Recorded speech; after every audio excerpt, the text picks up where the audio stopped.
L'ultimo arrivo è di una delegazione dalla Cina che rappresenta oltre 500 milioni di potenziali turisti alla scoperta di Treviso e dalla Marca.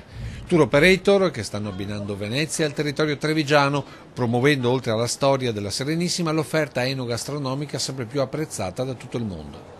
Del resto la Marca è sempre più terra del prosecco, ad oggi l'ambasciatore più efficace soprattutto nel nord Europa.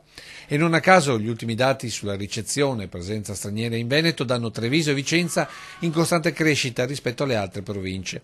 E tra i turisti lievita quello dal nord, in sella alla bicicletta. Ecco perché la regione punta ad incentivare le due ruote. Noi stiamo puntando molto sul cicloturismo, stiamo puntando molto sul turismo lento e green, verde sul territorio, creando nuovi prodotti turistici. Sono soprattutto i tedeschi ad utilizzare la bicicletta per questa forma di turismo lento che ora nella Marca può contare su una nuova tratta totalmente attrezzata. Ad oggi sarà possibile, per esempio, da Treviso arrivare direttamente a Jesolo, quindi 52 km di pista attrezzata, segnalata, lungo l'ansa del Sile e quindi con scorci stupendi che saranno a beneficio degli abitanti, dei cittadini, dei vari paesi tra cui Treviso, ma soprattutto dei turisti che stanno arrivando sempre più in massa nella nostra città.